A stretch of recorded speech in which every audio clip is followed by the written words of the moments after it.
Assalamualaikum warahmatullahi wabarakatuh. Perkenalkan, nama saya Febrianti Pratiwi dengan NIM 250306085. Saya dari Fakultas Pertanian, Prodi Peternakan. Dengan dosen pengampu Ibu IR Tati Vidianasari SPTMP IPM. Keberadaan saya di sini, saya ingin mewawancarai pemilik dari kandang ayam broiler CH Farm Pak Suprapto.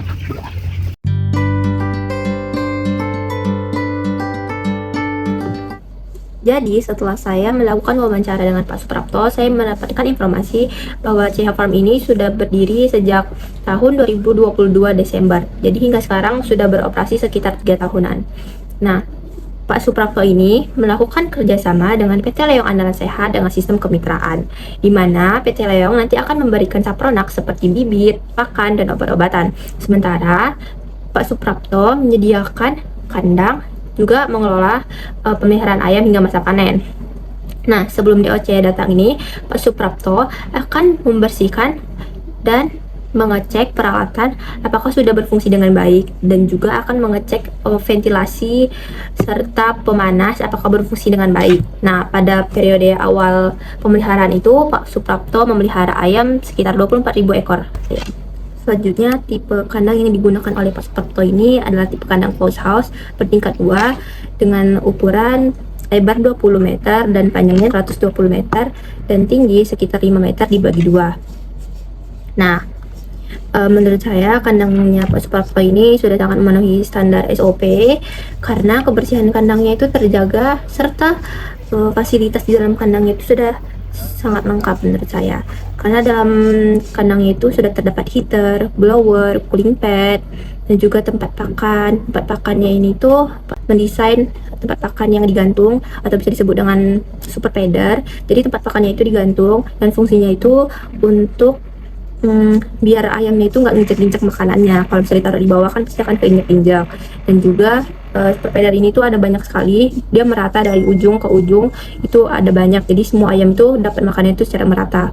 Dan juga untuk minum ayam itu dia menggunakan nipple drinker. Jadi digunakan sistem nipple drinker ini tuh dia airnya tuh tidak mudah terkontaminasi dan nggak buat lembab. Nah, selain itu juga di kandangnya Pak Suprapto ini dia menggunakan atal untuk alas tidur ayam, dan penggunaan atal ini juga sangat bagus menurut saya karena penggunaan atal ini bisa mengurangi amoniak, karena jika tidak menggunakan atal, amoniaknya itu bisa meningkat. Selain itu, pada awal pemeliharaan ayam, DOC itu kan membutuhkan suhu hangat kan, jadi Pak Suprapto ini menggunakan heater. Nah, heater itu digunakan untuk DOC dari umur 1 sampai 10 hari menggunakan heater. Nah, setelah itu juga terdapat dosatron. Dosatron ini tuh berfungsi untuk memberi obat-obatan dan juga vaksin melalui minuman. Jadi dosatron itu dia memompa vaksin dan juga obat-obatan dan akan dicampur ke air. Nah, airnya itu nanti akan tersebar melalui nipple drinker tadi. Jadi semuanya itu merata dapat vaksin dan juga obat-obatannya melalui nipple drinker.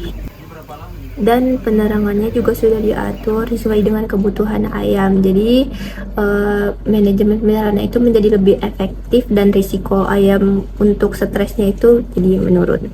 Selanjutnya adalah pemberian vaksin dan juga pakan. Jadi saat ayam baru berumur 1 hari atau saat DOC, ayam itu sudah divaksin terlebih dahulu oleh PT. Nah, setelah divaksin baru akan dikirim ke peternakan. Dan setelah umur 14 hari nanti ayam juga akan diberi vaksin melalui minuman. Nah, vaksinnya itu sudah diberikan dari PT. Setelah itu untuk pemberian pakan di peternakan ini, Pak Suprapto dia memberikan pakannya itu 2 kali, yaitu pada pagi pukul 7.30 dan pada sore hari pukul 18.00.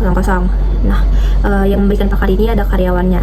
Jadi di peternakan Pak Suprapto ini memiliki 2 karyawan. Dan untuk karyawan diberikan fasilitas seperti rumah karena karyawan itu harus 24 jam mengawasi peternakan. Nah, selanjutnya pengeluaran apa saja yang dikeluarkan untuk pemeliharaan kandang ini. Jadi yang pertama itu ada penggunaan listrik. Jadi penggunaan listrik ini Pak Suprapto dia menggunakan arus 23.000 watt, di mana biaya per bulannya itu sekitar 6 sampai 7 juta. Dan untuk penggunaan tabung gas ini tuh dia berfungsi untuk heater tadi, penggunaan heater. Jadi heater dia menggunakan tabung gas. Itu bisa mencapai 35 sampai 45 tabung yang digunakan untuk pemakaian 7 sampai 12 hari. Nah, kurang lebih itu kena 9,7 juta untuk penggunaan tabung gas. Selanjutnya itu ada penggunaan atal atau serbuk kayu. Nah, serbuk kayu yang digunakan itu ada 1.500 goni, di mana harga per goninya itu 6.500. Jadi totalnya itu 9,7 juta. Dan untuk gaji karyawan, jadi gaji karyawan ini tuh dibayar itu dengan upah 1 ekor ayam. Jadi 1 ekor ayam itu harganya 500 perak upahnya. Nah, karena populasi kandangnya itu ada 24.000, satu karyawan itu memegang 12.000 ayam, dan berarti kurang lebih gajinya itu satu orang tuh mendapatkan sekitar 6 juta. Selanjutnya untuk mekanisme hasil panen, jadi di kandang CH Farm Pak Suprapto ini melakukan panen 2 kali, yaitu pada panen pertama pada saat ayam berumur 1 sampai 22 hari sudah mencapai bobot 1 kg dan disusutkan itu sekitar 8.000 ekor. Nah, setelah itu ada panen kedua, yaitu panen raya setelah umur 22 sampai 32 hari dan bobot ayam itu mencapai 1,9 sampai 2 kg, dan itu langsung dijual habis semua ke PT. Dan setelah hasil panen periode pertama, selanjutnya kandang CH Farm ini akan dibersihkan secara total, yaitu dimulai dari pengangkatan atal, mengumpulkan semua atal masukkan ke dalam goni. Setelah itu juga pembersihan mencuci kandang, semuanya dicuci menggunakan mesin tersemir. Setelah itu dilakukan pengeringan sekitar 4 hari karena itu benar-benar harus semuanya kering, tidak boleh ada yang lembab. Nah, setelah pengeringan juga diformalin, diberikan formalin kandangnya selama 1 hari. Nah, setelah pembersihan baru disebarkanlah atal ke seluruh kandang. Nah, untuk jeda masuk ayam untuk periode berikutnya itu sekitar 2 bulan. Jadi selanjutnya untuk sistem pemasaran. Nah, untuk sistem pemasaran ini CH Farm Pak Suprapto ini dia itu melalui marketing PT. Jadi misalnya contohnya nih, kita punya DO. Nah, DO kita ini mau beli ayam ke peternakan Pak Suprapto. Nah, jadi kita harus store dulu ke marketing PT. Kita menginformasi bahwa kita mau ngambil ayam di peternakannya Pak Suprapto. Nah, nanti marketing PT itu akan menginformasi pada peternakannya Pak Suprapto bahwa kita mau mengambil ayam di peternakannya Pak Suprapto. Selanjutnya adalah kendala yang pernah dialami oleh Pak Suprapto selama memelihara ayam di peternakannya.